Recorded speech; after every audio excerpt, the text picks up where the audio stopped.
Bonjour à tous, je suis très heureux de vous retrouver pour ouvrir avec vous la bonne parole du Seigneur. Et nous allons le faire sans tarder en allant dans un psaume, dans le psaume 19, et à partir du verset 1er, et nous allons tirer de ce psaume le titre de notre message. Rien ne se dérobe à son amour, rien n'échappe à son amour. Et je le lis, donc le psaume 19 à partir du verset 2e, il est écrit « Les cieux racontent la gloire de Dieu, et l'étendue manifeste l'œuvre de ses mains.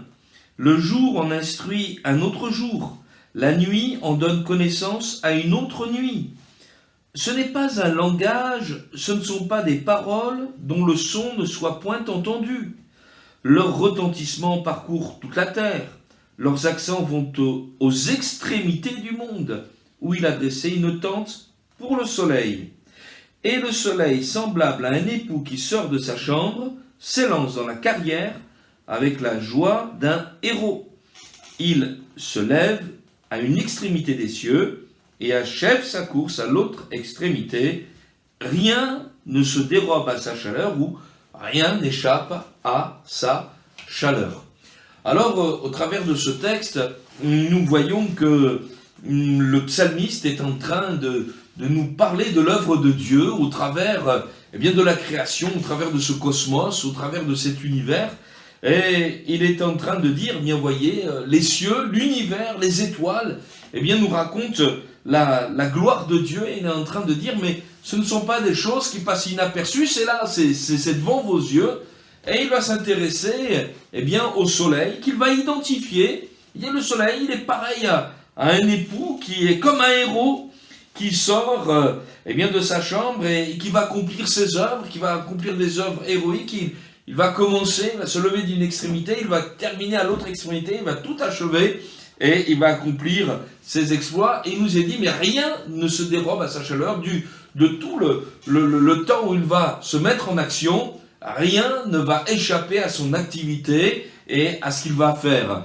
Je voudrais vous dire que, en termes poétiques, le soleil dont il s'agit ici n'est nul autre que la personne de Jésus-Christ. Et c'est de ce soleil-là dont je voudrais vous parler. Et mon premier point sera de vous parler de Christ, le soleil de justice. Et nous verrons que ce soleil brille avec puissance, ce sera mon deuxième point. Nous verrons que ce soleil rayonne, nous réchauffe de son amour. Et nous verrons également que c'est un soleil qui nous éclaire, qui procure une intelligence. Et nous verrons ça en quatrième point. Alors tout d'abord, vous allez me dire, mais n'est-ce pas exagéré de dire que Jésus-Christ est semblable à un soleil ou d'identifier ici ce soleil à une personne. Alors tout d'abord, c'est pas moi qui identifie le soleil à une personne, c'est vraiment le texte, puisqu'il nous est dit ceci, le soleil est semblable à un époux qui sort de sa chambre et il s'élance dans la carrière avec la joie d'un héros.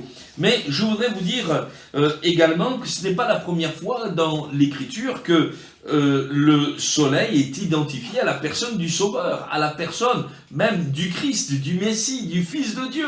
Puisque nous le retrouvons par exemple dans le livre de Malachie, et il nous est dit ceci, mais pour vous qui craignez son nom, mon nom, qui craignez le nom de Dieu, c'est Dieu qui parle, se lèvera le soleil de la justice et la guérison sera sous ses ailes.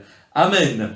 Et nous voulons comprendre, et c'est mon premier point, que Jésus, c'est le soleil de la justice, c'est-à-dire le soleil qui nous sauve, c'est-à-dire celui qui vient pour nous éclairer. D'ailleurs, lorsque l'évangéliste Matthieu débute son évangile et introduit la personne de Jésus-Christ dans son ministère, sur cette terre et notamment dans le territoire de la Galilée, il reprendra ce que Ésaïe le prophète dira au chapitre 4 de Matthieu et au verset 15. Le peuple de Zabulon et de Nephtali et de la contrée voisine de la mer, du pays au-delà du Jourdain et de la Galilée des gentils, ce peuple assis dans les ténèbres a vu une grande lumière.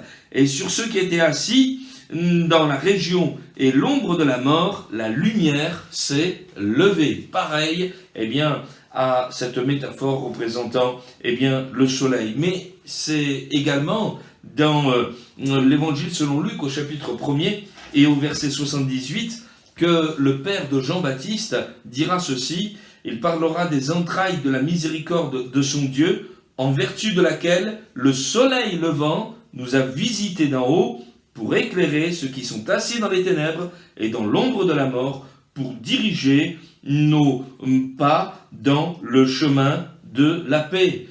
Les références sont nombreuses, mais je voudrais encore en ajouter une autre. Lorsque cet homme Balaam prophétisera de la part de Dieu dans le livre des Nombres, donc l'Ancien Testament au chapitre 24 et au verset 17, il dira: je le vois, mais non maintenant, je le contemple, mais non de près, un astre sort de Jacob, un sceptre s'élève d'Israël, il perce les flancs, de Moab, il abat tous les enfants de Seth. Et nous voyons donc un astre qui sort de Jacob, d'Israël, et cet astre, prophétiquement, c'est bien sûr le Messie, c'est le Christ. Et nous voyons que l'œuvre de Jésus, l'œuvre du Christ, l'œuvre du Fils de Dieu, va avoir une étendue formidable pour libérer, pour triompher du mal, chasser les ténèbres et instaurer sa justice, son amour, sa paix, son pardon. Et c'est ce que je voudrais voir en quelques mots avec vous. Et découvrir que de la même manière que lorsque le soleil brille dans toute sa force, pendant les saisons estivales qui sont en train d'arriver avec le soleil qui s'installe dans notre région, rien n'échappe à sa chaleur, rien n'échappe à son activité. Et le premier point que je voudrais voir avec vous, c'est Jésus comme étant ce soleil de justice, mais qui brille avec force, dans le livre de Marc, dans l'évangile selon Marc, il nous est parlé d'une scène assez terrible d'un homme qui était possédé, nous dit l'Écriture, d'une légion de démons. Plusieurs milliers de démons habitaient cet homme. Et cet homme était dans un état lamentable, puisqu'il vivait parmi les sépulcres, et dans sa souffrance, il se frappait le corps avec des pierres, et peut-être voulait-il par là faire chasser le mal qui était en lui, mais rien n'y pouvait. On avait essayé de le calmer avec les moyens de l'époque, on l'avait enchaîné, on l'avait attrapé, mais il était, grâce à ou plutôt à cause de ces démons, rempli d'une force surprenante, puisqu'il brisait les liens, et il continuait à vivre dans cet état de démence. Et cet homme habitait dans les sépulcres. Cet homme était une terreur ambulante, faisant peur à tous celles et ceux qui étaient là, criant, hurlant son mal-être. Et voici qu'un jour Jésus va passer dans sa vie. Et vous savez, le Seigneur est celui qui va partout. Il brille, quand le soleil brille, il brille sur toute la surface de la terre. Il n'y a pas un lieu qui soit épargné par la puissance du soleil, par sa chaleur, par son rayonnement. Et ici, Jésus va passer dans la vie de cet homme qui vivait au milieu des sépulcres. Peut-être connaissez-vous et peut-être vous dites-vous, mais l'évangile, la puissance de Dieu, c'est pour les autres. Mais Dieu ne peut rien faire dans ma vie, il ne peut rien changer parce que j'en ai trop fait, je suis trop loin de lui. J'ai même touché aux puissances occultes. J'ai même, je me suis approché de sorciers, de magiciens, etc. Mais je voudrais vous dire ceci, c'est que la Bible nous déclare que Jésus-Christ a vaincu Satan. Alléluia. La Bible nous dit qu'il a livré publiquement en spectacle les puissances et les dominations démoniaques. Il a triomphé d'elles par la croix du Calvaire. Et je voudrais vraiment vous inciter à accepter Jésus, à le faire briller dans votre vie, et de ce qu'il puisse vous faire passer des ténèbres à son admirable lumière. En tout cas, c'est ce qui s'est passé pour cet homme qui vivait dans sous la puissance des démons. il n'a pas fallu longtemps, dans l'évangile selon Marc, au chapitre 5e, il nous est dit que Jésus chassa ces démons, et aussitôt, les démons sortirent, entrèrent dans un troupeau de porcs qui était là, lequel pâturait près du lac de Génézareth, et rempli de ces démons, ces cochons sont devenus comme fous, et se sont jetés d'une falaise, mais se sont noyés dans la mer qui était là. Tandis que cet homme libéré de la puissance des ténèbres va connaître une nouvelle vie. Lorsqu'on le retrouve, l'Écriture nous dit, dans l'Évangile selon Marc, au chapitre 5 et au verset 15, qu'il était assis, vêtu et dans son bon sens. Et je voudrais vous dire que c'est ce que Jésus veut faire dans votre vie. Il veut briller, il veut s'installer avec puissance. Je me souviens d'un garçon qui était gothique, qui était dans ce contexte tout à fait diabolique, avec des musiques, avec une ambiance, avec une mode. Il respirait les ténèbres, il émanait les ténèbres. Et voici qu'on lui a parlé de Jésus. Il était en souffrance, pensée suicidaire, malgré son adolescence. Et ce garçon a découvert l'évangile. On lui a parlé de Jésus. Et ce garçon qui avait même l'habitude, malgré son jeune âge, de fréquenter les hôpitaux psychiatriques pour mineurs, fut libéré de la puissance des ténèbres, et il commença une nouvelle vie avec Jésus-Christ. Assis, c'est-à-dire stable, non pas instable, mais stable, vêtu, c'est-à-dire non plus dans la honte, mais pouvant se regarder en face, justifié, pardonné de son péché, et dans son bon sens, c'est-à-dire avec un esprit qui fonctionne bien, avec une intelligence qui est capable de se projeter dans l'avenir et de construire des projets. C'est ce que Dieu veut faire dans votre vie. Il veut vous libérer de la puissance des ténèbres si vous êtes tombé dans cette puissance, et il veut briller avec puissance. Et ne croyez pas que son amour soit impuissant pour changer votre vie. Bien au contraire, Jésus-Christ est mort, mais bien plus, il est ressuscité, il a vaincu la mort. Mon deuxième point sera de vous parler de l'amour de Jésus et d'un soleil d'amour. Son rayonnement va jusqu'à changer le cœur de celui qui est le plus, le plus dur. Il y a un exemple d'école dans la Bible. Dans l'évangile selon Luc, au chapitre 15 et au verset 11, il nous est parlé d'un garçon dont nous avons déjà parlé, qui est le fils prodigue. Ce garçon avait pris tout l'héritage de son père et était parti dans un pays éloigné pour vivre dans la débauche. Et puis lorsqu'il eut tout dépensé, il s'aperçut qu'il y avait une famine dans le pays, il n'y a pas de boulot pour lui, alors il se met, encore une fois, on retrouve des cochons, il se retrouve au service d'un homme qui élève des porcs et il ne peut même pas manger la nourriture de ces animaux-là. Et il s'est dit, mais qu'est-ce que je fais là? Mais combien d'ouvriers chez mon père ont du pain en abondance et moi, ici, je meurs de faim. Et il va se lever, aller vers son père. Et en réalité, ce qu'il y a de merveilleux, c'est que le papa l'attendait, et lorsqu'il le vit, il n'a pas détourné le visage. Au contraire, la Bible nous dit qu'il attendait le retour de son fils. Puisque la Bible nous déclare, et nous pouvons le trouver dans l'évangile selon Luc, au chapitre 15 et au verset 20, il se leva, il alla vers son père, et comme il était encore loin, son père le vit et fut ému de compassion. Il courut se jeter à son cou, et il l'embrassa. Amen. Et nous découvrons donc une chose, c'est que tandis qu'il était encore loin, son père, le vit. Le père attendait le retour de son fils. Il y avait dans son cœur une compassion, nous est-il dit. Il fut ému de compassion, un amour formidable. L'amour de Dieu est étonnant. L'amour de Dieu est implacable. Il nous aime et il attendait le retour de son fils.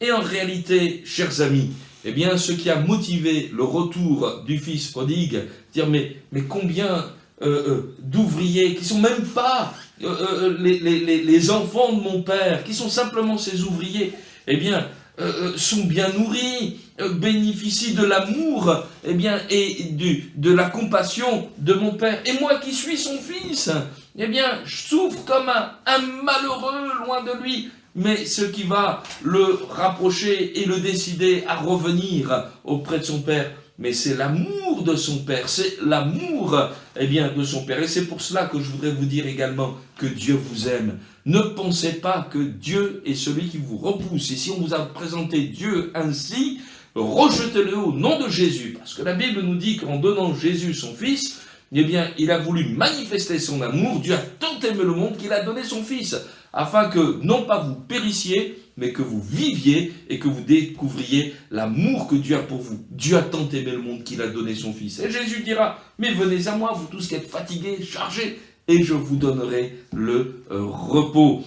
C'est quelque chose de merveilleux de le savoir, que Dieu nous aime. Je voudrais quand même vous faire remarquer un point. C'est que, tandis que le père va se mettre à embrasser son fils qui se repent, parce que son fils a bien compris quand même la gravité de ses actes. La repentance, c'est la prise de conscience qu'on a désobéi, qu'on a fait le contraire de la volonté de Dieu, qu'on s'est vautré dans la boue. Et ce garçon réclame le pardon, il réclame la grâce. Et la Bible nous dit que Dieu ne se lasse point de pardonner, que là où le péché a abondé, la grâce de Dieu a surabondé. Mais notez une chose, c'est que dès que ce fils s'est réconcilié avec son père, le père dit à ses serviteurs, apportez la plus belle robe et l'en revêtez, mettez-lui un anneau au doigt et des souliers aux pieds, c'est-à-dire que l'amour du père ne va pas se contenter d'accueillir son fils, mais ça va être également de le nettoyer, de le restaurer, de faire de lui quelqu'un de nouveau.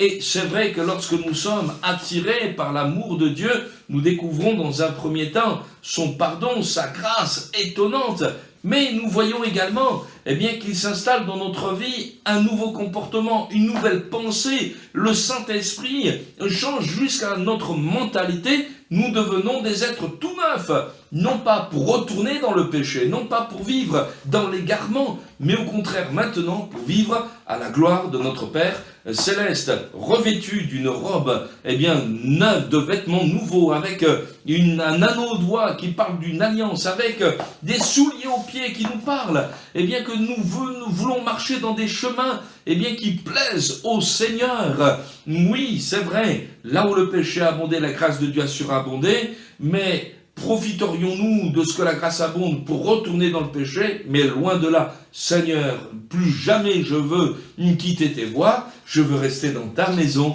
et je veux te servir et rayonner de ta gloire. Et c'est cela, ce que produit l'amour du Seigneur.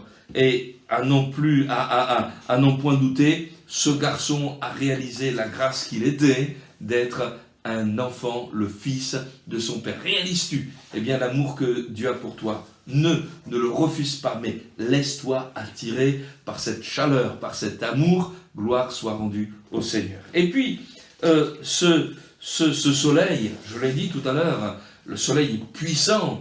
Il rayonne de toute sa force, de toute sa puissance, et jusqu'à faire fuir toutes les ténèbres et les œuvres du diable. Nous l'avons vu avec le démoniaque de Gadara. Voyons que ce soleil nous remplit de sa chaleur, et on est bien dans cette chaleur de l'amour de Dieu manifesté en Jésus-Christ.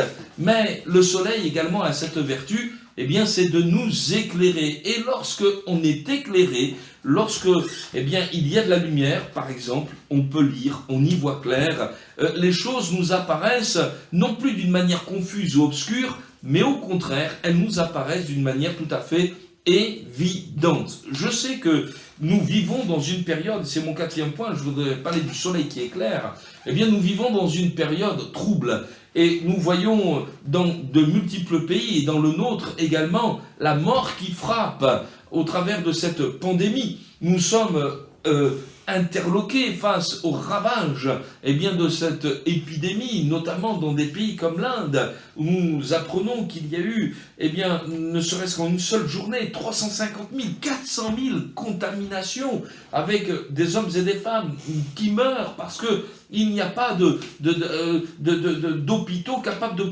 d'offrir de l'oxygène pour ces malheureux qui sont là. Et nous assistons à des spectacles tout à fait pathétiques qui sont douloureux.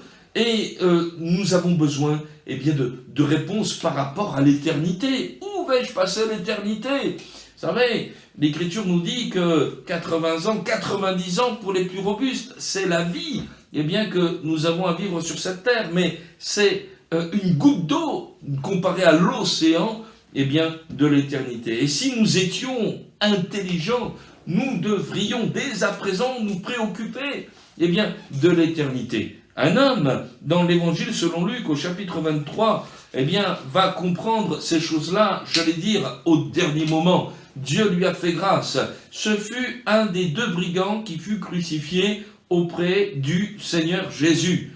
Il y a ce qu'on appelle le bon brigand, et il y a le bon brigand. Est-ce qu'on peut dire qu'un brigand est bon? Je ne sais pas, mais c'est une appellation, j'allais dire, un petit peu traditionnelle. Mais en tout cas, un des 2 brigands, le mauvais, eh bien, pourra dire ceci, mais voyant Jésus crucifié, et lui-même se voyant crucifié, eh bien, il dira, mais si tu es le Christ, sauve-toi toi-même, accomplis un miracle, fais-nous descendre de la croix, et puis on s'échappe d'ici, de ce lieu horrible. Et l'autre va reprendre, eh bien, son compagnon d'infortune pour lui dire, eh bien, ceci, mais ne crains-tu pas Dieu? Ne comprends-tu pas que ce que tu reçois, mais ce sont la conséquence de tes péchés?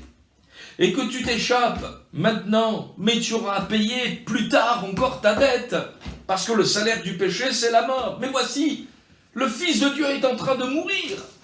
Et la Bible nous déclare également que, eh bien, le don gratuit de Dieu, c'est la vie éternelle en Jésus-Christ. Et ce garçon, cet homme, va dire ceci.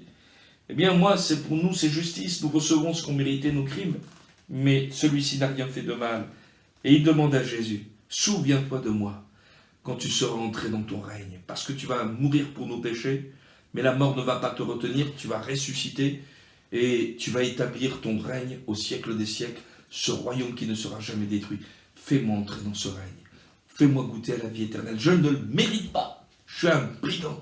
Je meurs pour mes fautes. Mais fais-moi grâce, Seigneur. Et la réponse de Jésus va être celle-ci. Je te le dis en vérité. Aujourd'hui, tu seras avec moi dans le paradis. Tu vas goûter à la vie éternelle parce que tu as accepté mon amour, tu as accepté ma grâce. Et voyez-vous, tout c'est clair. Tout c'est clair. En réalité, qu'on soit un brigand de grand chemin, un chef de gang, un dealer ou une honnête personne qui paye ses impôts tous les ans, eh bien, l'Écriture nous déclare une chose, nous sommes tous pécheurs et privés de la gloire de Dieu. Mais nous pouvons être gratuitement sauvés, justifiés, en recevant Jésus-Christ pour sauveur, en plaçant notre confiance en lui. Et tout c'est clair dans ma vie maintenant. J'ai un avenir éternel et j'ai compris pourquoi rien n'est capable de me satisfaire sur cette terre. Mais parce que dans mon cœur, j'ai la pensée de l'éternité. Et tant que cette pensée-là, tant que cette question-là n'a pas trouvé sa réponse, mon ami, tu ne seras jamais tranquille. Mais si tu acceptes Jésus, eh bien tu auras cette paix. La paix de Dieu qui surpasse toute intelligence. Veux-tu, eh bien, y croire? Veux-tu que ce soleil t'éclaire et te fasse apparaître les choses clairement? Dieu a un sens, veut donner une direction à ta vie, un sens à ta vie et t'entraîner dans son ciel de gloire. Ces choses sont simples. Le soleil qui se lève, le soleil de justice. Dans le psaume 19, il nous est dit ceci: il se lève d'une extrémité des cieux et il achève sa course à l'autre extrémité. Il y a un jour où l'Écriture nous dit il n'y aura plus de lumière. Il y aura un jour où le soleil, eh bien, se sera couché. Il y a un jour où ce sera trop tard. Et la Bible nous dit ceci: aujourd'hui, si vous entendez sa voix, n'endurcissez pas votre cœur, tandis que vous avez la lumière encore présente au milieu de vous. Croyez dans cette lumière, croyez en Jésus. Que Dieu vous bénisse et à très bientôt.